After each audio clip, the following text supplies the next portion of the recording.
well as chat with Jill about the pieces themselves. So take it away, Jill. If you need anything, let me know. I'll be sitting around over here.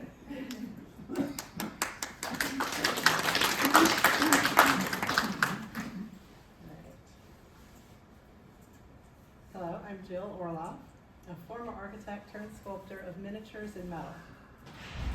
Think about what it is about miniatures that you are drawn to. Much more than cute, the art of miniatures can be awe-inspiring and even monumentally significant, and are actually not typically for kids. History will tell you the origins of miniatures are complex and far-reaching. One thing I want you to take away from this talk is how miniatures, especially how I use them, how I use the term, is as a medium and a method. You could ask, why does one convey their art through painting? Or why photography? Why is this piece large? Why is this piece small? We are so much more familiar with those mediums, and I'll get much more in depth on that later, but viewing a miniature work of art is a very personal and even intimate experience for one person's view at a time. First, a condensed, because everything is about size, of course, history lesson on miniatures. Can you speak more directly into the mic? Beginning in the time of pharaohs, Egyptians made miniature models of their homes and daily life activities like farming, baking, and brewing, dating back to 3900 BCE. They could include all kinds of details, all to take with them and ensure a well-provided afterlife, like we might pack in a suitcase. But they were bringing tiny versions of bread, their servants, and their work animals into their venture into the beyond. Big jump to the period from 1350 AD to 1400, part of the medieval period. The actual word miniature is derived from the red oxide mineral minium, also called red lead, one of the pigments used in the small, detailed art of illuminated manuscripts. Go see the exhibit at the Walters Art Museum, playfully but morbidly titled, If Books Could Kill. These tiny paintings and intricate decorated first letters of a text passage were called miniatures. The first use of the word, but before it started being used in the way we're more familiar with now. Starting in the 1500s, cabinets of curiosity, or Wunderkammer, were the precursor to what we now know as museums, a kind of world summary in miniature form and displayed as a scientific, nature, or anatomical themed collection, often medical oddities or travels showcasing one's wealth and status. Think the Mutter Museum in Philadelphia or the Chamber of Wonders in our own Walters Art Museum. And the Peel father and son founded museums. The Peel Museum is the first purpose-built museum in the Western Hemisphere. Situated between the Smithsonian American Art Museum and the National Portrait Gallery is an amazing miniature cabinet of curiosity called the Museum. The U's are spelled with V's, by the late David Beck. In the late 1600s, Petronella Ortman's cabinet rooms were made famous to the non-miniacs out there through the TV thriller based on Jessie Burton's book, The Miniaturist. The real Petronella was a wealthy Dutch woman who fabricated and commissioned miniature replicas of the opulent rooms and furnishings in her grand home. I'd say her own home, but the reason for these mini replicas was because women could not own property at that time. These home replica cabinets were to show off the family wealth and social status to visitors and friends. This one resides at the Rijksmuseum in Amsterdam. I'm going to skip over a lot about when and how miniatures were used to teach young daughters how to run a household under the guise of playthings. Jumping to the late 1800s into the 1940s, I'm really trying to keep this part condensed. Salesman samples were fully functional in appearance, but scaled down versions of cabinetry, appliances, Persian rugs, so cute, and even coffins, all scaled down for the ease of transport to be used by traveling salesmen to show items people might need in the household or for their future gravesite. My antique dealer aunt and uncle had a few of these, not the coffins, that I coveted during my childhood. Seeing these firsthand were possibly some of my early inspirations. They had and finally gave me their 6-foot-tall pencil that had been used for advertising, probably in an office supply store. I'm just drawn to things that are out of scale, the 16-foot-wide button and the 45-foot-tall clothespin by Clyde Oldenburg in Philadelphia. The childlike curiosity and incongruence of sizes and shapes out in the world are how I look at things when I incorporate found objects into my sculptures. I love seeing people's eyes light up when they realize what the fragment was originally before I disassociated it from its source. I was never really into model trains, that hobby craze. Seemed more of a boys' thing, but jumping back to 1891, model trains came on the scene, and then Lionel train sets became popular in the 1940s, just after the war. My dad had a pretty extensive setup in our basement when I was a kid. As a kid, of course, I had a dollhouse. No dolls.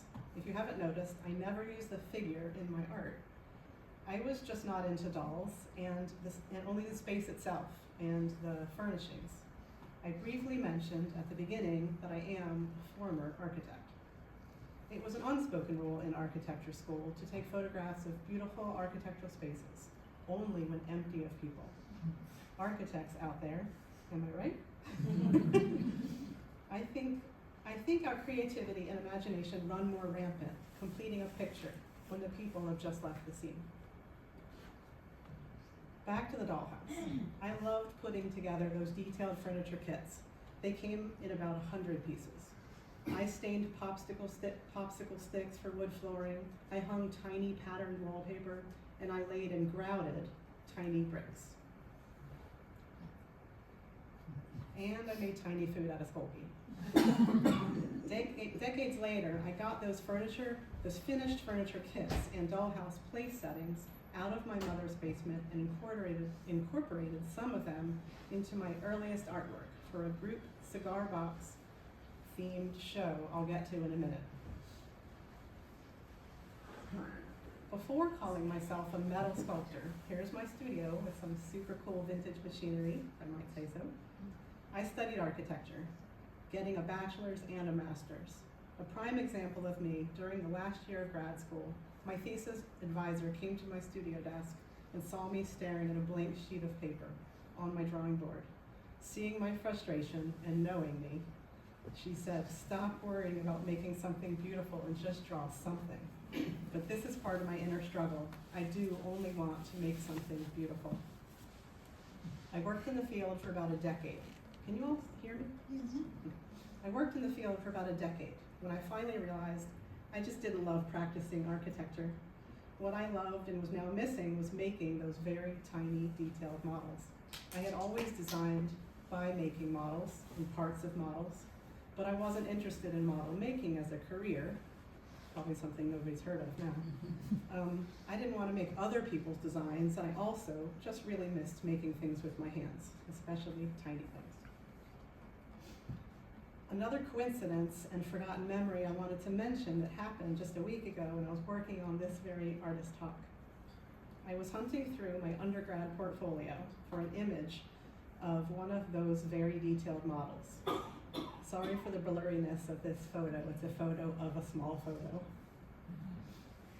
But just below it, I had forgotten, was another design. And as we all know, so many cities have their own Edgar Allan Poe claim. This was at UVA. We were to find our own location to design a fictional Poe rare books library, and I chose this kind of eerie ruin, originally built as a folly. Can you see my cursor? Yeah. I took all kinds of introductory level art classes soon after those school years.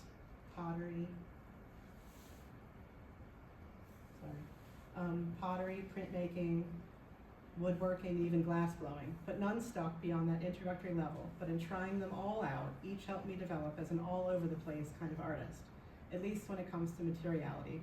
I incorporate them all in different ways. A little over 10 years ago, a friend of mine got me involved with this a group of artists that held an annual cigar box show at a local Highlandtown hole-in-the-wall bar with a gallery. With a gallery space in the back. Not my first time making something since college, but the first time making something for the public. Each year had a different theme, but obviously it had to include cigar boxes. This was mine from the last exhibit, several little spinning cigar box scenes. You might see some similarities in my time machine sculpture over there. It's going to all come together now. The same cigar box friend told me about a continuing studies class at MICA. Welding. I was terrified during that first class. All those compressed gases, open flames, and sparks. The teacher would describe the processes and explain the risks, and then just disappear, just walk away. But I pushed myself to stick with it, and during one of the practices I would go in on the weekend, and the teaching assistant was a young female, and she had confidence and she was present. So it made me realize if she could do this, I could do it, and I fell in love with welding. All the tangents finally converged, my past architectural training and model making, and the cigar box dioramas, and then the welding. My first step in a sculpture is to break each object down to its bare geometries, turning it into a problem or a puzzle to be solved. My kit of parts includes off-the-shelf steel rods, blocks, and bars. Here's a pincushion style tufted Victorian chair, showing the start from those blocks and rods in progress. And that ornate armrest, the brass handle, was from a desk drawer similar to a few slides back. Adding to my kit of parts are collected from carefully selected objects, sometimes called found objects or other people's junk, and detritus. My use of these act as partial thoughts or bits of memory. I call it spelunking in junkyards for cool metal scraps, including on my honeymoon, when we veered off the Bourbon Trail in Kentucky and the back roads of West Virginia. These days, it's more scouring of Etsy and eBay and a few antique shops. I started making interior spaces in miniature, in steel. Powder rooms, kitchens, fancy dining rooms, eventually getting more and more detailed during my furnished furniture phase. I was very proud of that name. Incorporating miniature rooms within the framework of a normal-sized piece of furniture. A little bedroom and a nightstand, a Mad Men era office and a coffee table. Yes, that's tiny trash crumpled on the floor. Bits of an aluminum beer can with teeny tiny text. My husband suggested I had to have a trash can. He's a writer. Or the imported James Joyce back bar as a drawer front in a bar cart. These design ideas signified where each piece should be located in your home. Frank Lloyd Wright style, directing and designing the lifestyle of his clients. Sometimes I design and build as I go, not always planning it out. It helps loosen up my creativity. The process is a few steps forward and sometimes many steps backwards. This method does open up opportunities for making mistakes. Most of the time, I can turn those mistakes into a feature. After a good bit of cursing, I make those mistakes work for me. My best example is when a very tiny weld, I'm pointing to it too, had come loose where a very tiny chair leg met the floor. This is 1/16 of an inch, or 1/8 of an inch. I burned a hole through that mini office floor when re-welding it. So I covered the impossible to fix perfectly hole with a tiny leather attaché case made from the tip of a rusty farm tool handle. I don't have the best picture of this angle, but here it is in progress on the upper left. Right there, it's missing the handle at that point. Here's one of my projects with no welding or even soldering. a high-end furniture and home goods company called Design Within Reach. They hold an annual champagne chair competition just after New Year's Eve. The rules: use the parts of up to 2 champagne bottles, anything and everything but the glass. No other materials except for glue. No pencil, no paint, and no bigger than 4 inches. By the way, nothing is priced within reach. I entered in 2014 with my champagne bubble nesting chair, inspired by Russian matryoshka nesting dolls. The champagne bubble is made from the wire, cage, and the foil. Within the bubble is the cork. You really get an idea of the scale. I sliced the cork in half and I carved a chair-shaped negative space from each side. In that space fits a chair-shaped box made from the paper label, folded origami style. Lastly, and fitting into that tiny box is the actual chair, made of the wire, a bit of foil, and an ever so small sliver of cork. The seat is only 1/4 inch high.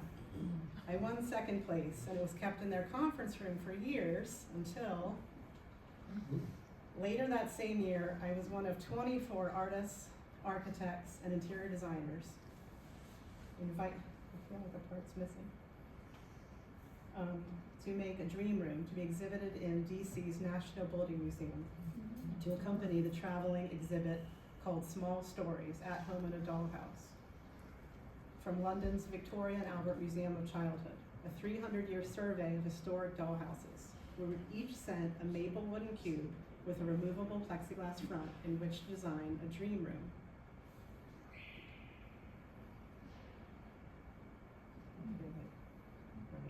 I'm missing a part, so I need to go back.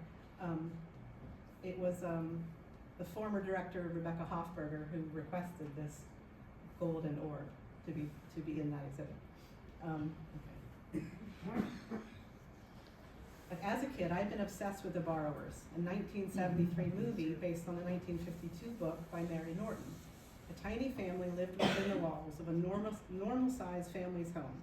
They borrowed things: buttons for plates, matchboxes for drawers, thimbles for cups, and a pocket watch for a clock. I called my entry a mouseum in a box, a tiny mouse-themed museum gallery within the wall structure of the National Building Museum. I reinterpreted elements of both the Washington and the London museums into my dream room.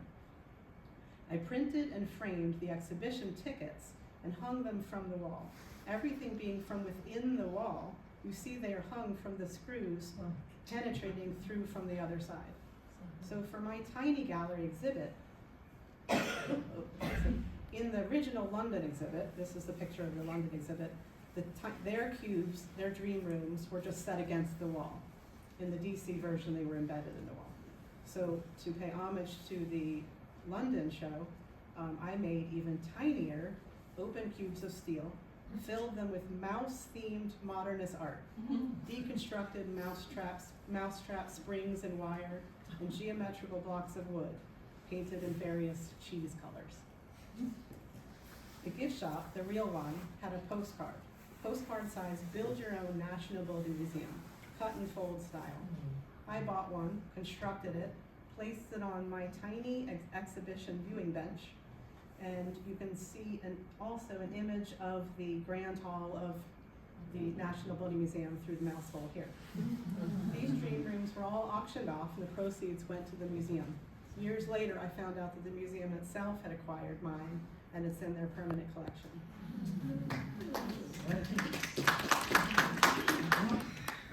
Soon after that opening, another miniaturist from that exhibit email introduced me to Darren Scala, a prominent miniature enthusiast who had just been featured in an Atlantic magazine article about the resurgence of miniatures. Darren asked me to do a tiny solo exhibit, meaning he only needed 3 sculptures. It was a small gallery space in New York's Hudson Valley. So starting with my already existing vignette, Archie and Edith's sitting room, based on the classic 70s All in the Family, I needed 2 more pieces and a theme. I had always wanted to make those Brady stairs, those famous open riser stairs. Mike Brady was an architect How could I not recreate that space? So the theme wrote itself. Those were the days, pop icon TV shows reimagined in miniature. The third piece of the exhibit was a very detailed Julia Child kitchen. Often what people know and remember about my earlier work, rooms in boxes. As you know by now, I do a deep dive into the details, especially the standout parts, like this 3-legged chair, her famous copper pot wallboard, which I made out of plumbing parts, Julia's famous 6-burner commercial grade Garland stove, and of course, the teeny tiny knife block. In my version, yes, I did make each knife. Wow. And even her spice rack. A few years ago, one of the most common questions I would get after people saw my artwork was, have you seen that? And I would stop them right there, knowing what they were going to say next, the nutshells. Those highly detailed crime scenes created in the 30s and the 40s by the mother of forensic science, Frances Glessner Lee. 18 of the nutshell studies of unexplained death are owned by the Maryland Office of the Chief Medical Examiner. Police, detectives, and pathologists still study them to this day, looking for clues in a murder scene.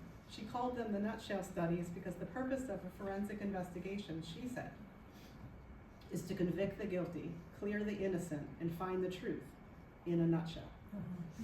Nearly everyone has heard of them by now because they were restored and open to the public from late 2017 through early 2018 at the Smithsonian American Art Museum's Renwick Gallery. At that time, it became one of their most visited exhibits, and they are now considered works of art. Some think of her as the inspiration for the CSI series. One episode featured a murderer who left behind detailed models of the scenes. Was it their most popular episode because of miniatures? Or, unusually, in this case, the murderer was a woman. Miniatures have broad appeal. You see them everywhere, even when you probably don't realize it. Sometimes they're used to deceive the mind, to achieve an illusion of scale, and sometimes just to showcase the sheer wonder of a miniature, drawing you in to the unexpected. Commercials, Airbnb, IKEA, and of course, Geico. And movies. The list is long. I'm sorry, I keep hitting the cursor. The list is long. Where my mouse? Somehow my mouse has died. Oops.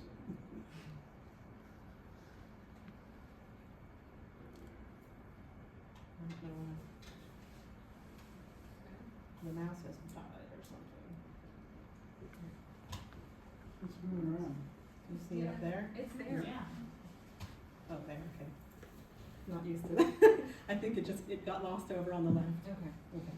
All right, and movies. The list is long. Just to mention a few, the pioneering Fritz Lang's film Metropolis from 1927, and Guillermo del Toro's Pinocchio.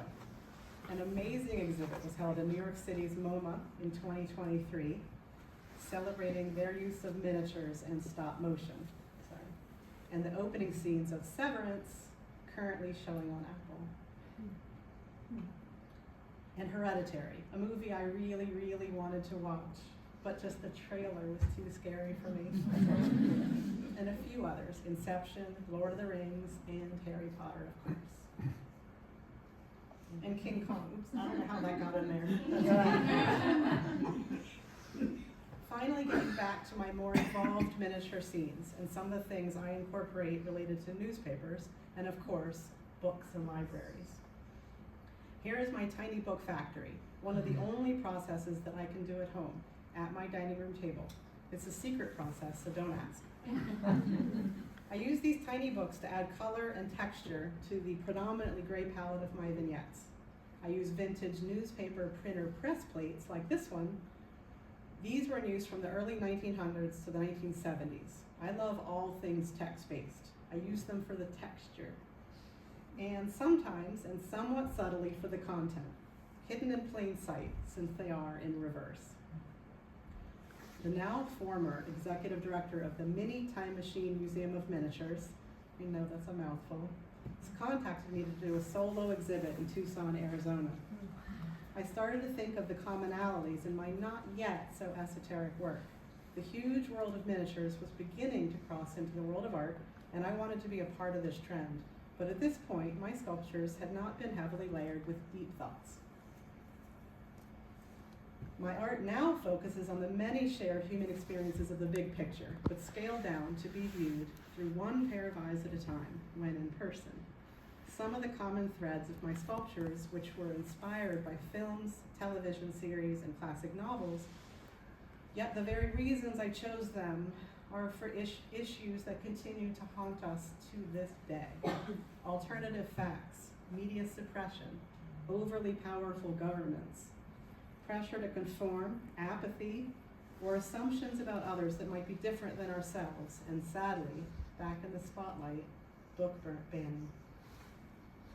The 3-level Fahrenheit 451 sculpture over there was inspired by Ray Bradbury's 1953 novel, with strong visual inspiration from director Francois Truffaut's 1966 film adaptation.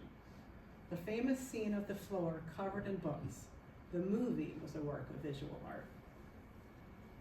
In case you aren't familiar with the storyline, government control, groupthink, lack of individuality, and going a step further than banning books, Bradbury was deeply influenced by George Orwell's 1984 and actual historic events.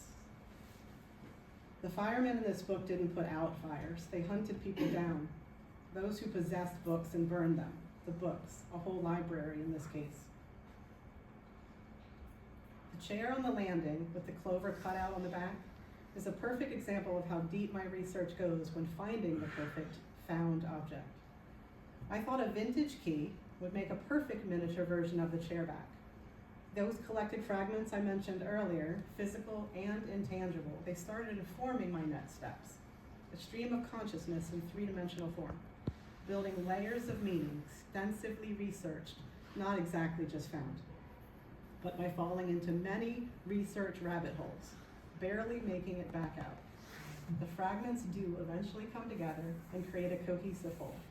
Just as any other narrative or concept-based artist might, symbolism and history are embedded into my reimagined yet recognizable sculptural vignettes, making a web of connections that help inform my creative process.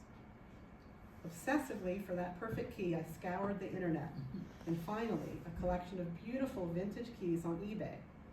They were located in Nuremberg, Germany, the town known for their own historically dark period of book burnings of 1933, serendipity.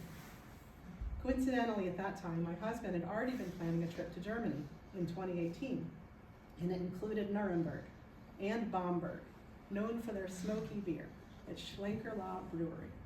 As we sat with the 6th-generation owner in his classically German beer hall, and they talked all things smoky, I noticed that the chairs had the same clover cutout on the backs, just like in the movie. The scene leading up to the floor being covered wall to wall were those hundreds of books being thrown over the balcony by those so-called firemen. I tried to capture some of those famous author names and titles as they flutter like butterflies down to their demise. Dickens, Capote, Louisa May Alcott, in titles such as Madame Bovary, to incorporate into the full-sized bookshelves, all thanks to the book thing in Waverly. So here we are in a library, the library, in this beautiful Poe room. And when I was asked to give this talk, I was so honored, as this is such a perfect venue for me, since so many of my artworks are literary based.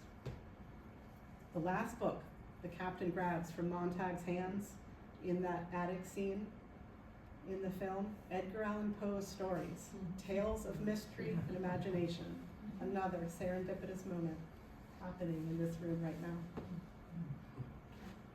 My miniature vignettes are a palette of predominantly gray tones, due to the most common material of steel, my most common material, creating a monochromatic base, evoking strong shadows and depth similar to the drama of black and white photography. I find that term strange, black and white photography, when it's shades of gray. Fun historic tidbit. Truman Capote, oops. Oh. On the bottom left of the shelves, was one of the first people who advocated for Ray Bradbury to be published. And Bradbury is quoted as saying, "You don't have to burn books to destroy a culture, just get people to stop reading them." He himself didn't finish college, but he often said he was educated in the library. Is this not the most perfect place to have this talk? My slides are all messed up. The composer, Bernard Herrmann, from Hitchcock's Psycho, can you just hear that screeching violin in the shower? Bradbury suggested the same composer to Francois Truffaut for Fahrenheit 451. Bernard Herrmann from Hitchcock's Psycho. Using only string instruments, like a subtle plucking of the harp, and no brass instruments, it gives the movie a very melancholy atmosphere. He called it a black and white sound. I saw this as reinforcing the monochromatic nature of my work. Considering the TV shows that I grew up watching, sorry librarians, but TV is my guilty pleasure, and I loved watching the old black and white series Hitchcock Presents, obviously, and especially Rod Serling's The Twilight Zone. My favorite episode, and apparently nearly everyone's favorite, is Time Enough at Last, from 1959. A bookish Burgess Meredith among hundreds of scattered books on the steps of a library. That memory became the momentum for my 6 famous library scene-inspired sculptures I called Borrowed Time, Borrowed Books, for my first solo museum exhibit. Henry Bemis, a bank clerk with super thick glasses, just wanted to read. His boss, even his wife, thought he was crazy, just to read. In one disturbing scene, his wife had scratched down all the words to every page on the book he was reading. So he would lock himself in the bank vault during his lunch hour to read. Subtly, you can see the newspaper says H-bomb as he's walking in. It's barely noticeable. While in there, an explosion knocks him off his chair. When he opens the vault door, it's total destruction. The bank, his town, all down to rubble. As he wanders through the ruins, despair setting in, he finally sees the steps of the public library. In his excitement, he starts stacking his favorite books, planning his future. January, February, March. Time enough at last, he says dreamily as the camera pans to the library clock, askew on the steps. Gleefully he sits and he reaches for the first book to read. His bottle cap thick glasses fall from his face, both lenses crack. The scene goes blurry. By far, it's one of the most eerie and disturbing endings in film history. I decided to meld 2 scenes, the very telling early one in the episode, the vault, and the very disturbing ending. In my reinterpretation, the steps are made to look like stacked books. The spines, versions of the various authors Rod Serling admired, or names of other Twilight Zone episodes. So you can see the pages and stainless steel fabric to make it look like a fabric-covered book. I've always had a fascination on dystopian and apocalyptic themes. My husband recently told me about a meme based on a Cornell University study which found that 85% of what people worry about never happens. See, worrying works. I'll work extra hard these next 2 to 4 years. You're welcome. I think part of my fascination with dystopian stories is before the total destruction, the why of what led up to the aftermath is often a mystery, but the wonder of it's there. Then there is the after, the post-apocalypse. It might be bleak, but there's hope of a new beginning, just maybe not in this Twilight Zone episode.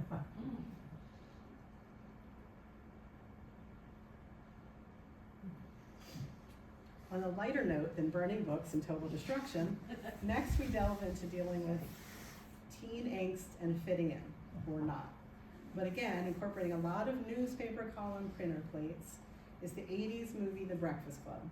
5 students in detention. The library is the detention hall. I don't think that's normal. The princess, the athlete, the brain, the criminal, and the basket case. Each eventually opening up to each other, even though they're worlds apart at the beginning of the movie. have I represented the presence of each student? Molly Ringwald, the princess, brought a bento box sushi lunch. I used jewelry findings like a gem bezel for the box and tiny bead connectors for the chopsticks rest and for the sushi. Judd Nelson, the criminal, you could see his wallet chain when he crawled above the ceiling. And my favorite, the basket case, or Ali Sheedy, the extreme introvert who drew in her sketchbook. You look closely and you realize it was a covered bridge in winter. Remember how she added the snow? I didn't do that, but I did add her lunch meat that she threw from her bag, and it threw it onto the sculpture and it stuck. One extra detail, I used 2 chairs for Judd Nelson, because that's what he did in the movie too, until the principal, Richard Vernon, played by Paul Gleason, pulled it out from under his feet. The brain, Anthony Michael Hall, here he is, represented by the bookcase and a few tiny books.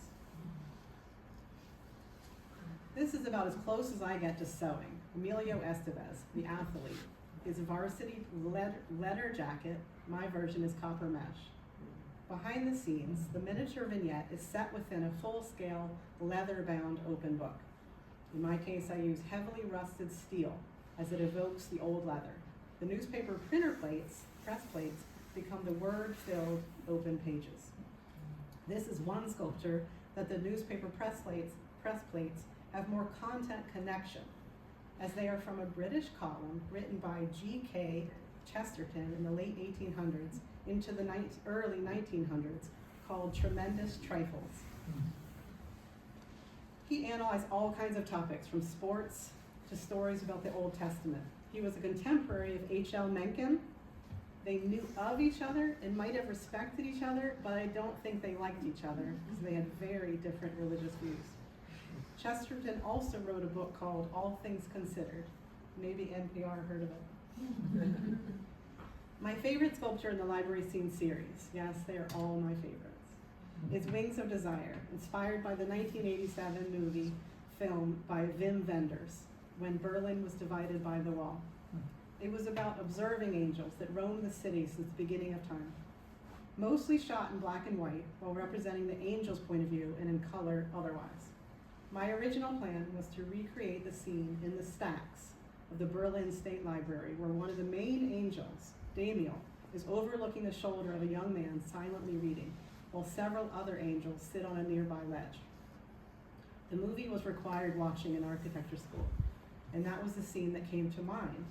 But when I went back to look, the beauty of that memory just felt different. But so after rewatching it, I came across 2 beautifully poetic scenes.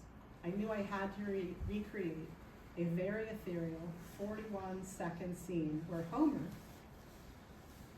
a deeply pensive older man, slowly climbs the library steps, sits down among these huge glowing globes, while Cassiel, another main angel character, sits on a stool nearby, watching and listening to his thoughts. As Homer stares at the spinning desktop solar system called an orrery, we hear his daydream out loud. The world seems to be sinking into dust, as he wonders why we cannot have peace but always war. I hint at the lonely circus performer scenes who wears wings when swinging on her trapeze at the heart of the film. One angel wishes to become mortal for her. Some of the globes lack latitude and longitudinal lines, man-made boundaries, borders, being a strong theme in the movie. I posted this picture of the little orrery in my fingertips on Instagram. Several people wanted their own tiny orrery, so this is the first time I started making individual items. I had resisted this for a long time. So this, where Cassiel sat, does spin. Next up is the Time Machine, inspired by the 1895 novel by H.G. Wells and 2 film adaptations. The original 1960 version by George Powell and the 2002 version, which was not a great one. The story has many levels, literally. The haves and the have-nots. The above-ground people, the Eloi, small, simple, delicate. They lounge about a courtyard, not a care in the world, except when night falls, when the Morlocks, the below-ground workers, who keep the world functioning, they come up at night. Think Metropolis, but with cannibalistic coal miners. Interesting tidbit, the scenes for this and the Twilight Zone's last scenes on the library steps use the same movie set. Both filmed at MGM in California, even though it took place in Victorian London. Do you remember the upside down arch in Twilight Zone? The modern remake from the 2002 version has a scene where George, the main character, but in the novel he's only ever referred to as the time traveler. He's walking in front of the New York Public Library in front of those famous flanking lions, patience and fortitude, symbolizing knowledge and wisdom as lions do. This and the Inventor's Lab are the only visuals I took from that movie remake. Those imposing New York Public Library steps versus our built at the street level library, purposely more accessible for the people. Back to the novel. The time traveler invites his friends and colleagues over for dinner one night, but before he returns, unbeknownst to his friends, he's in the year 802,701, meeting the Eloi. As a scientist, he's curious about their culture, and he asks if they have any books. They'd almost forgotten the word, its meaning, books. One of them guides him into a large building. The book he takes from the shelf disintegrates in his hands, and he sighs, yes, they do tell me all about you. Stacked and spinning sequential scenes signifying the time traveler going back and forth through time.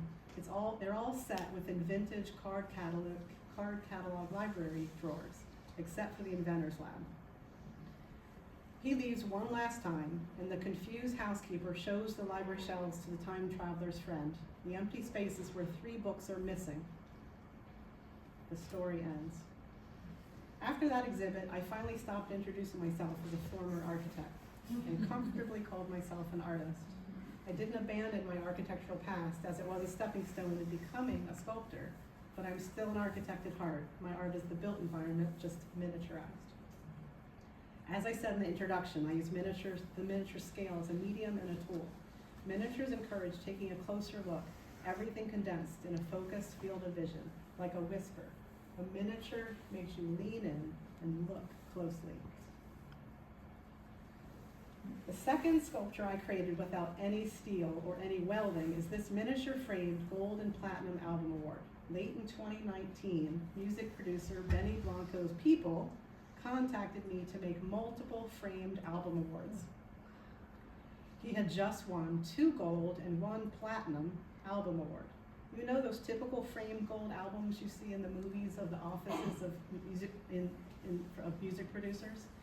The Benny Blanco team decided it would be fun and subversive to have them made in miniature, and they found me, I'm guessing through Instagram. This was when I had to get to jewelry level silver soldering. Don't tell them, but I learned on the job. No time to take a class, but thanks to a few hours with a very patient jeweler friend, I got up to speed fast. I ended up making 62 of them, including one for Ed Sheeran, one for Khalid, one for Halsey, heads of Spotify and Apple Music, all for their work or involvement on the pop album Friends Keep Secrets. At the time of that first call, headlines were coming out in the New York Times and the music magazines. The biggest pop music producer you've never heard of. But being engaged to Selena Gomez changed all that. In the middle of last year, Architectural Digest toured his grand home. I watched that 12-minute video like a hawk. My heart raced when they zoomed in tight on the tiny framed album prominently displayed on a shelf in his built-in cabinetry. All right, this I'm gonna definitely have a glitch. Let's see if this video works.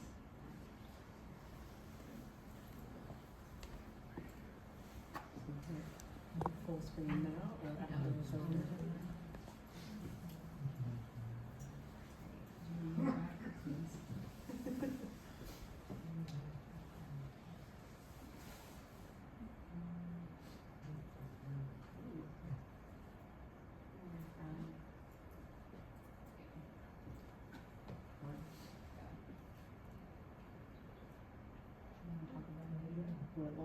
my spot though. No, it's running. I know, but on here, it went back to the beginning. Everything else or not?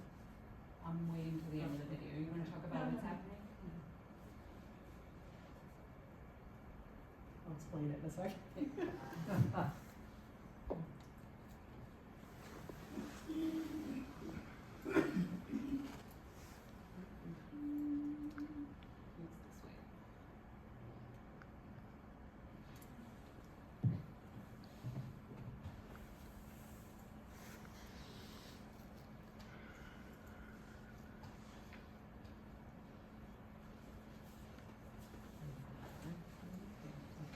So my next big break was when I was commissioned by a big pharmaceutical company in late 2021 to create an internal use commercial. They wanted a two-sided sculpture, one side representing how a person suffering from debilitating headaches felt before the drug and then after.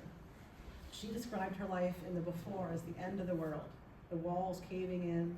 She just wanted to stay in bed in the dark. I made the facade, the roof, the walls, caving in over the bed. The dark bedroom sits above a library with collapsing bookshelves. You gotta always have some sort of a library or a book element. After being on the medication, she described her life as a breath of fresh air. The afterside of the sculpture depicts the same house, mirrored and now intact, with a balcony overlooking a farmer's market and a bistro. Curtains fluttering in the breeze and flowers blooming in box hanging on the rail. I shaped the farmer's market stalls in the same form as here's I guess what I was trying to tell you should have been there. The production team had sent me 2 iPhone cameras, a laptop, 2 iPads, and a ring light for me to set it up. It was during COVID. So they filmed the entire 2.5 process, which you just saw. Here all the parts dismantled. I was kind of frustrated, but this is the sculpture, not their equipment. There is another video. They edited those 2.5 months down to a 3-minute video to show their executives and chemists what they had accomplished. Their full version had lightning and thunder sound effects, but not the clip they allowed me to use. It's only 20 seconds.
Close-ups. The dark side, the front, through the library, pharmacy cabinet here as a nod to the client, and the bedroom with the walls caving in.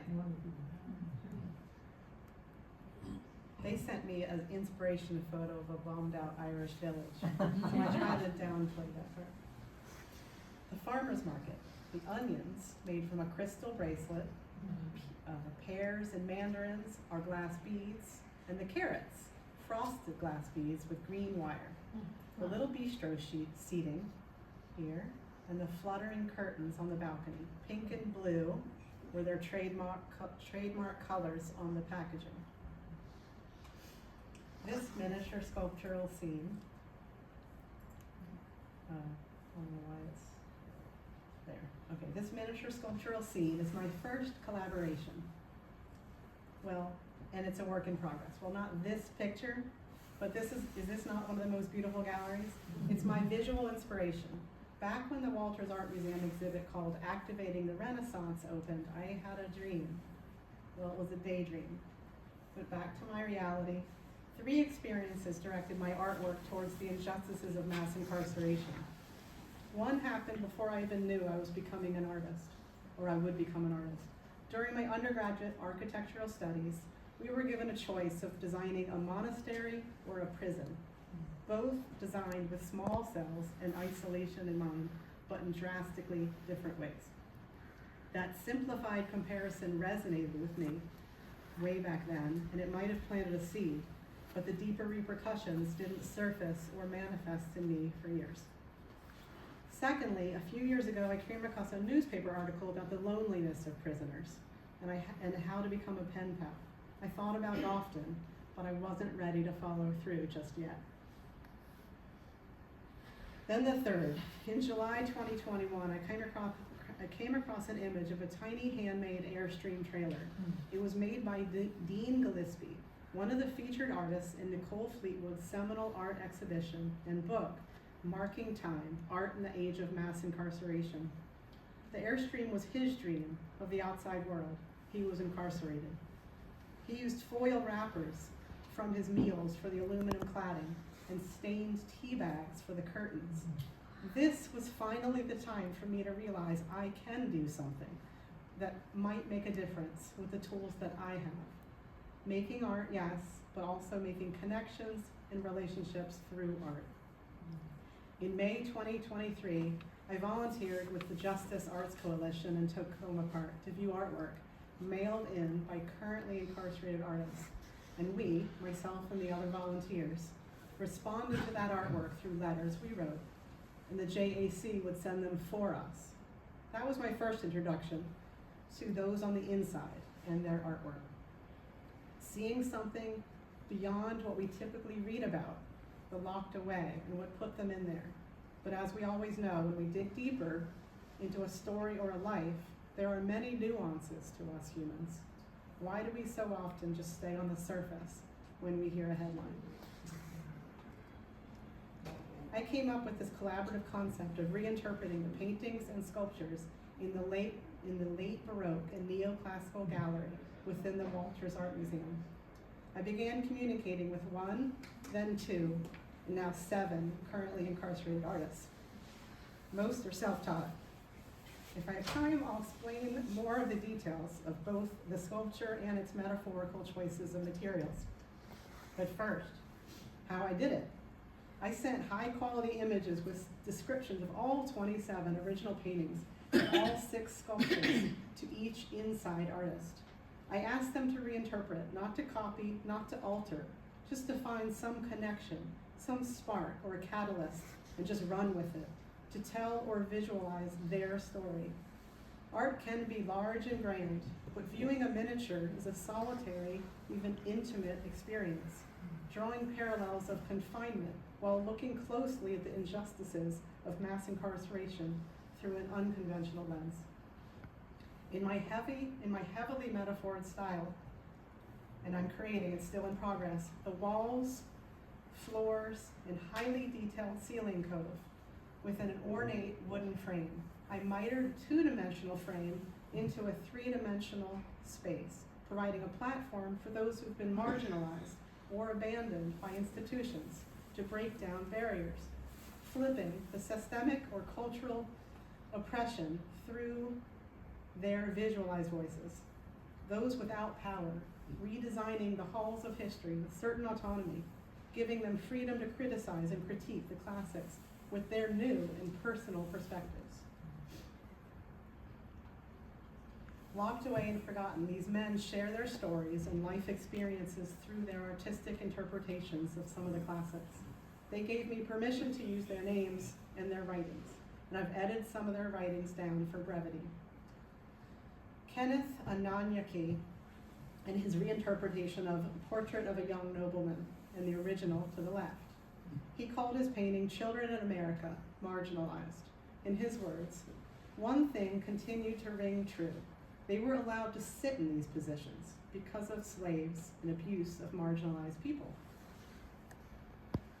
Jebediah Dishman and his reinterpretation of Landscape with Figures in a Storm, and the original to the left. He didn't title his piece, but I asked him if he'd reinterpret this one, since he had lived in so many tropical islands. It makes me think of storms.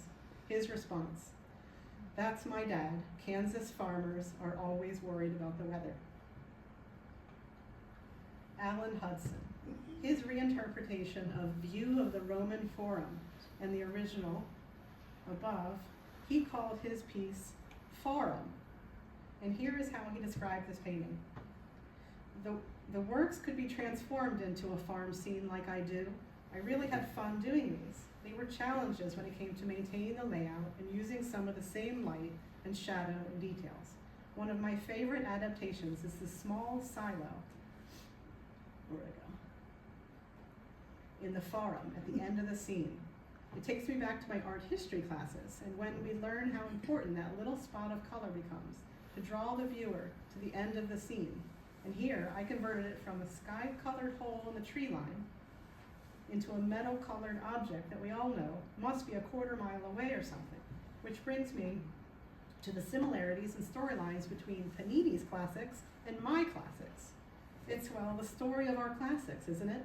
The rusty implements of the Nebraska farm only comes out of a hard-fought commerce, and those implements are like manuscripts of a man's entire life left behind for the hopeful approval of family and strangers alike, when there's no other remnants of that man's life left to tell the story. Here's a couple examples of his work from a site called Art for Redemption. This is why I wanted him to do these two scenes.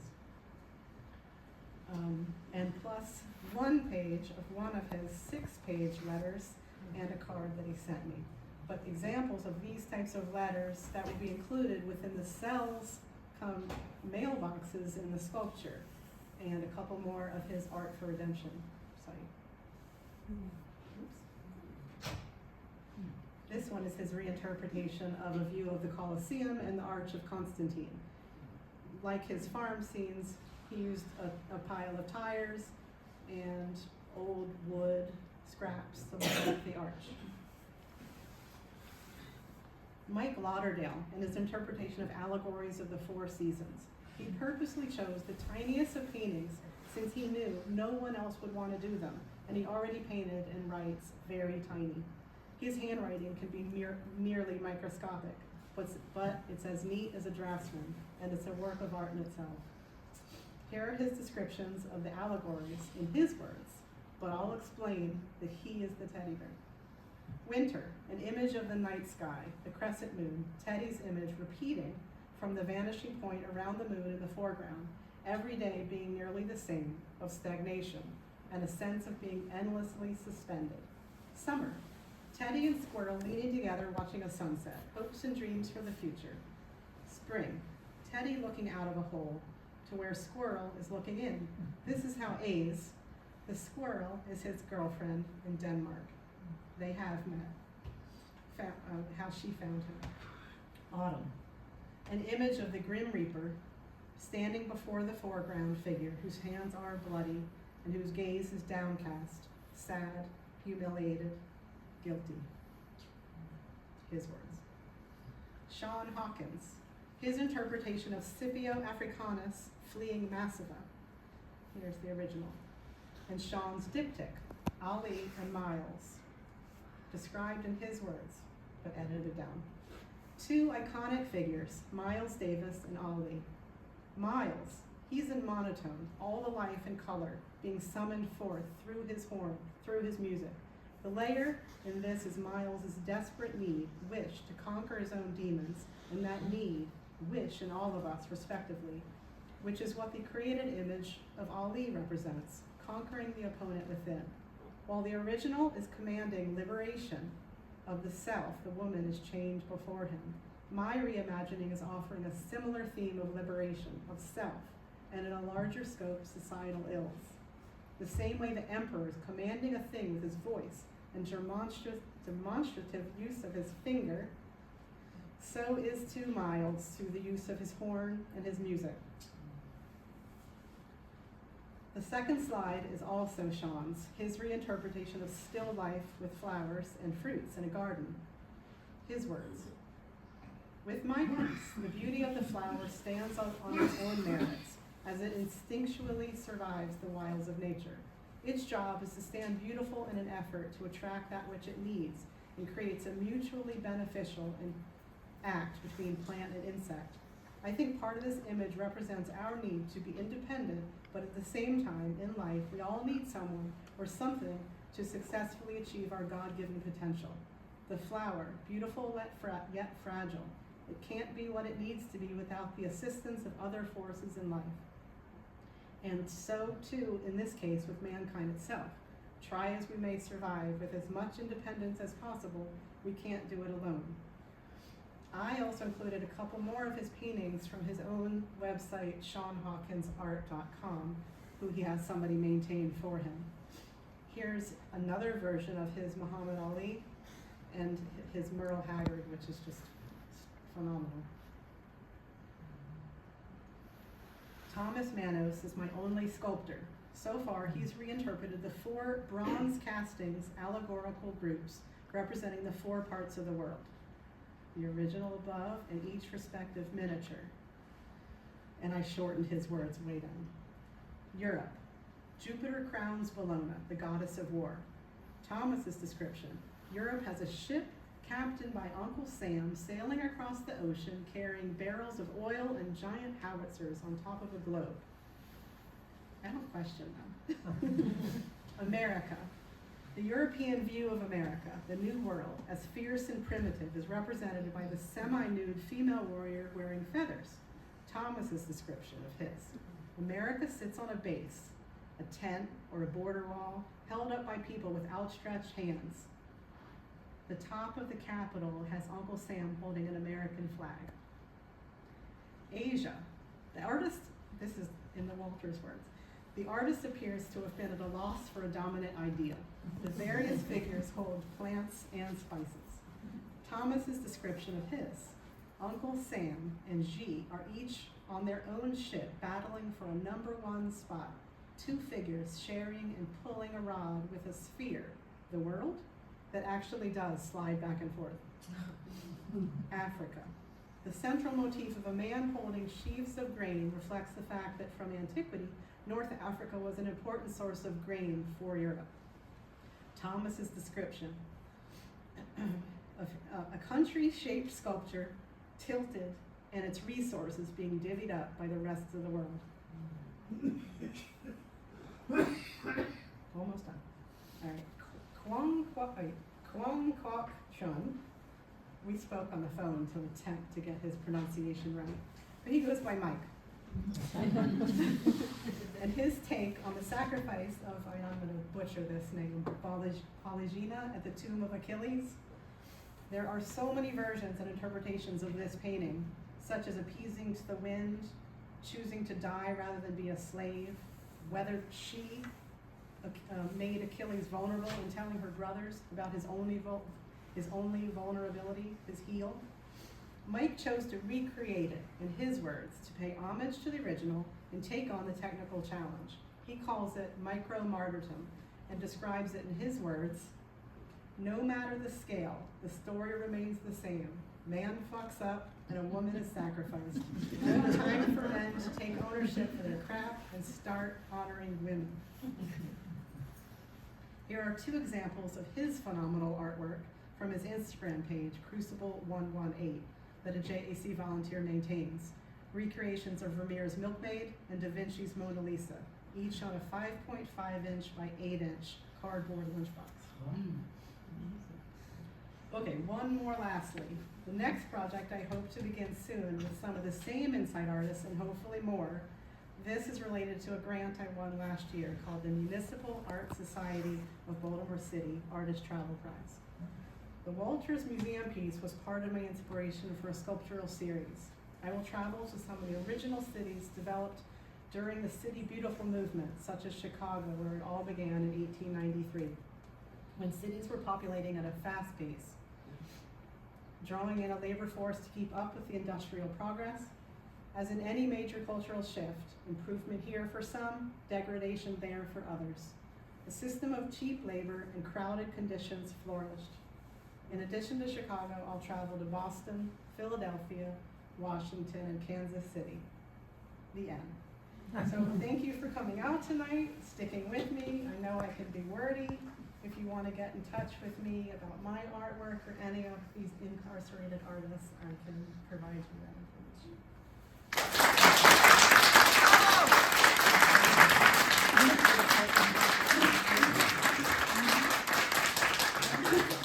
We have time for questions, if anybody has questions for Jill. The fellow who made the little, your one sculpture, what was the material that he was working with? For which one? Oh, with Thomas? Yeah. The sculptures? So we talked about these types of things, of how he makes hinges and how he makes it. He uses toilet tissue, wets it with, he calls it an inch of glue,